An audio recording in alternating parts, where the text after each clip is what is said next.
All right, join me right now is undefeated Shamrock FC lightweight prospect Evan Elder. Evan, good to have you on, man. How's that Southern Florida life treating you? Oh, dude, it's great, man. There's no better place to be, man. It's palm trees, sunshine. Some of these last days been some crazy monsoon rains and Okay. storms, but other than that, man, it's great, And the most important thing, the training is top notch. So that's what I care about most. For sure, for sure. No hurricane warnings or anything like that? Not that I know of. I don't really pay too much attention, so I might be chilling right now in the middle of a hurricane, not knowing. But as of to my knowledge, no. Yeah, I lived out there for like a year, and yeah, that's all that people would talk about. Luckily, I wasn't there for any hurricanes. So, have you been there for any? I have not. I have not Okay. been here yet. So I mean, knock on wood, but. Yeah, for sure. Now, man, let's talk about 2020, man. You competed twice, once before the pandemic hit, once afterwards, and your most recent fight was LFA 88. You were coming off a broken hand, I believe, during COVID protocol. How was everything leading up to that event?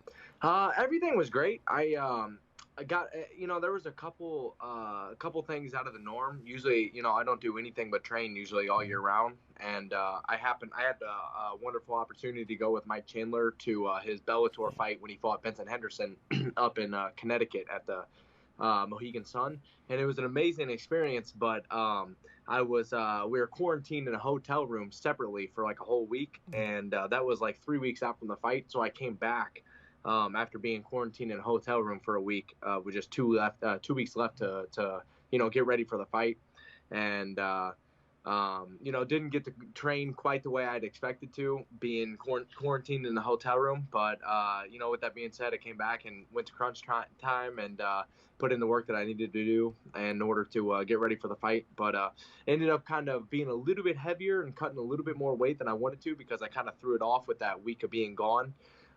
So ended up having a little bit more of a weight cut, and hindsight's always 2020. So looking back now, funny enough, it was the year 2020, but just looking back, I can see that it was really good for me, having to, just a couple little obstacles, little adversity here and there to overcome, and then ended up being my first pro fight that went out of the first round. It went all the way to decision, so I got a lot of ring mat time, and it was just a great experience all the way around, and I think it's going to prepare me even better for the rest of my career.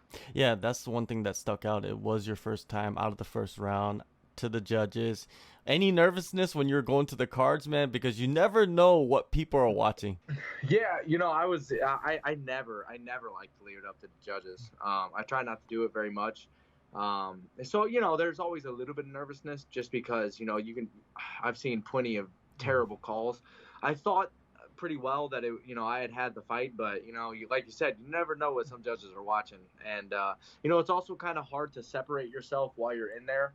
I'm looking at it from a very narrow-minded view. I'm looking at exactly what I can see. I don't have any other perspective from the outside. So who knows? Maybe I'm doing better or worse than I think I am. So you never really know until afterwards. And I'm just happy to walk away with the win, and more than anything, a lot of great experience and stuff to learn from. When you go look back at the highlights of that fight, you clipped him a few times. The dude is tough, man. He was tough, right? He was so, unfortunately, I did something I was very disappointed in, and I always told myself I never would. I slightly underestimated him just from watching some of his previous fights.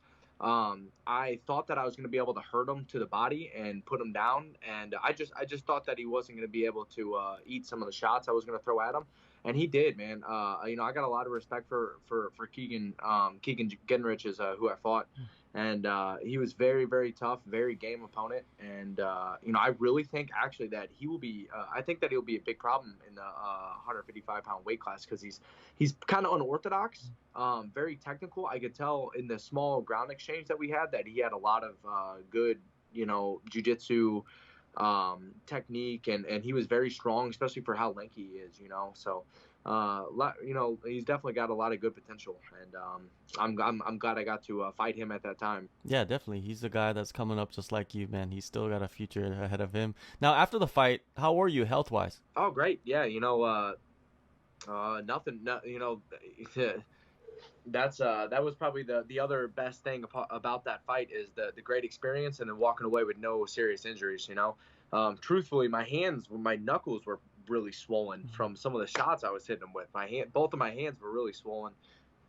Legs were a little beat up from throwing kicks, and arms were beat up from, blocking kicks and stuff. But, just bumps and bruises. That's to be expected, nothing out of the norm. Yeah, for somebody that doesn't step into the cage, man, like when you block a kick, sometimes you hear that crack, right? Is the sound deceptive? It's exactly how it sounds.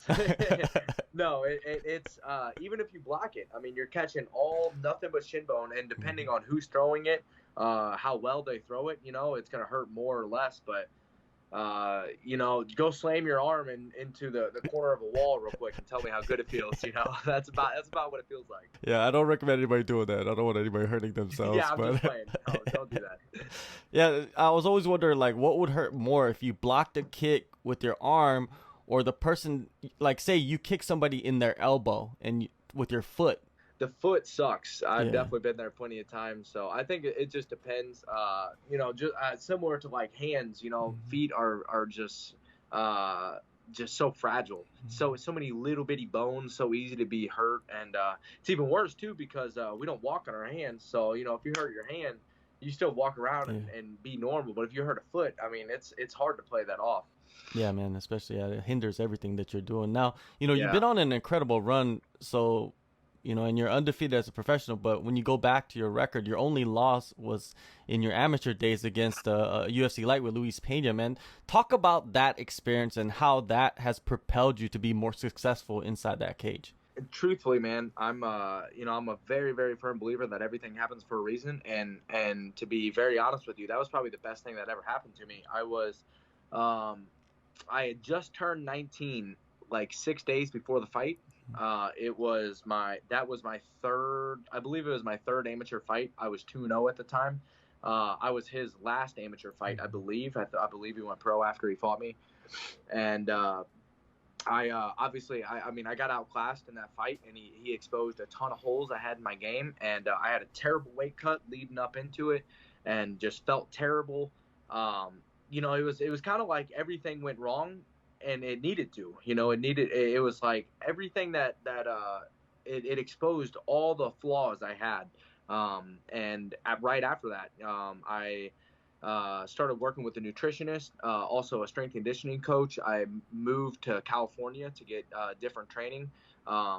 It changed the whole course of my career, and I'm very, very, very thankful for it. Definitely, man. You on this incredible run. Now you return to action June 25th, main event, Shamrock, 333. That's very just, I don't even know, like 333, you know what I mean? Like, I don't know. I'm kind of weird with numbers, like you look at the clock, it's 444. You're just like, how did that just happen? But to be honest, I thought it was 330. It might be 333. Is it 330?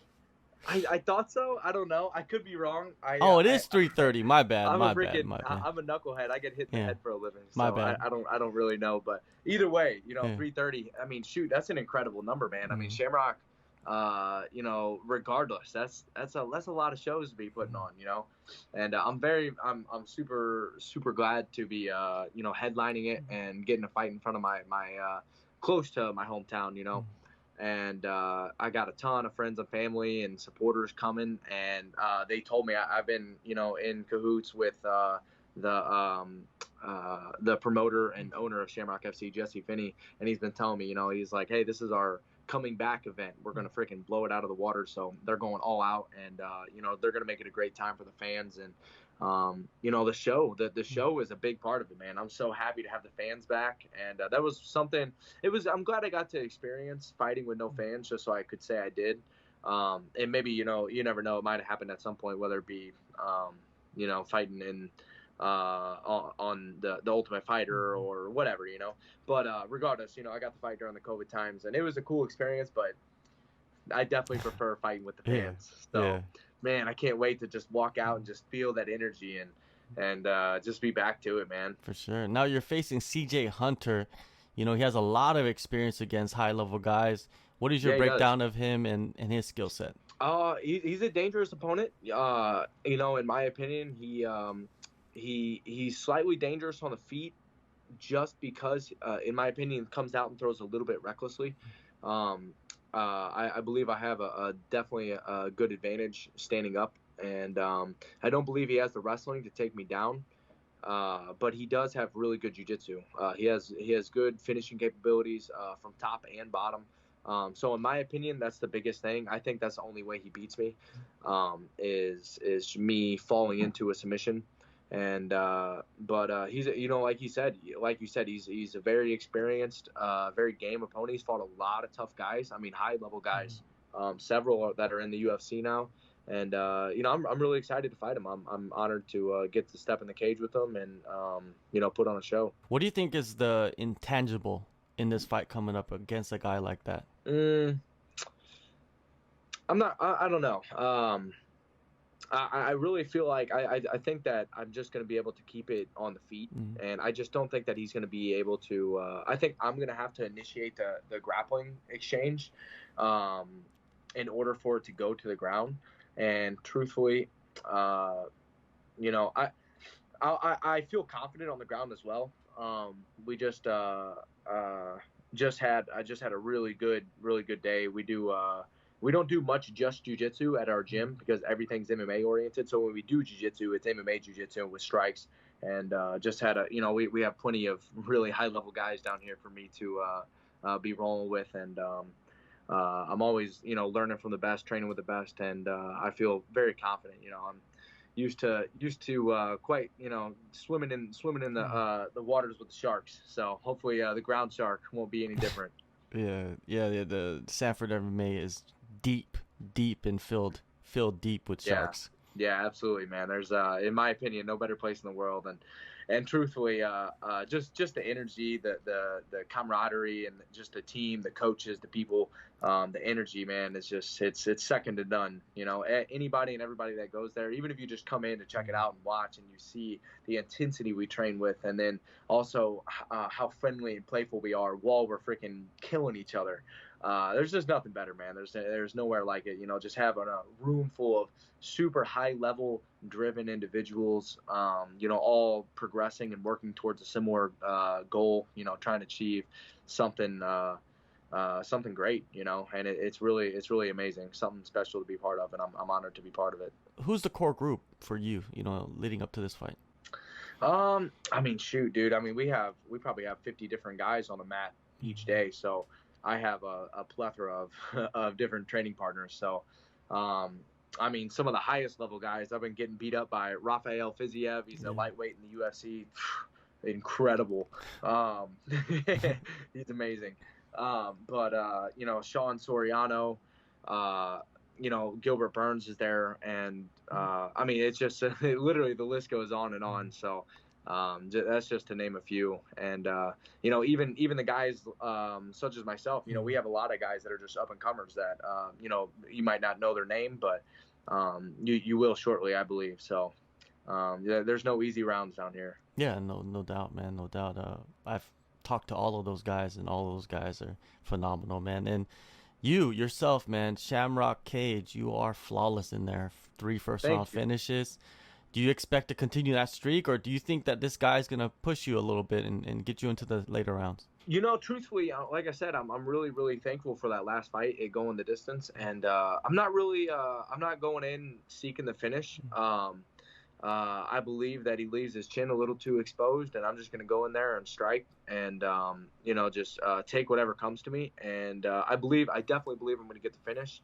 I'm not going to necessarily hunt for it the first round. If it presents itself, I'll jump on it. But might be the first, might be the second, might be the third. But I do believe I'm going to finish him. Yeah, and you're only 24 years old, man. You're just getting started, and there's a lot of opportunities out there, especially being from Sanford MMA, and you have this incredible record. You got the Ultimate Fighter, you got Contender Series, you got Bellator, you got all these things, right? So in your eyes, like, what is the path for you to get to the highest level?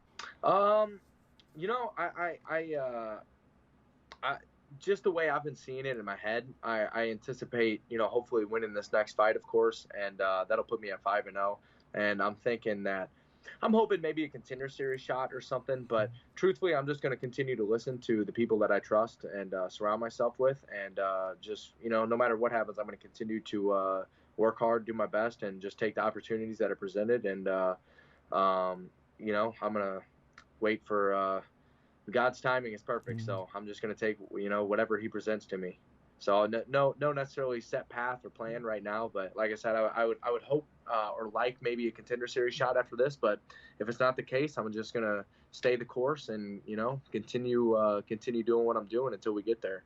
All right. Before any of that happens, June 25th, Shamrock FC 3:30. My bad earlier about the 333 thing. It's all good. It's all good. Main Maybe event, I'll be on man. 333. Hey, you're moving up because the main event's there. You're gonna be near your hometown, in front of everybody, your home peoples. It's all good, man. Thank you, Evan, for the time, man, and hopefully we get another one in later this year. Yes, sir, for sure, man. Thank you so much. I appreciate it.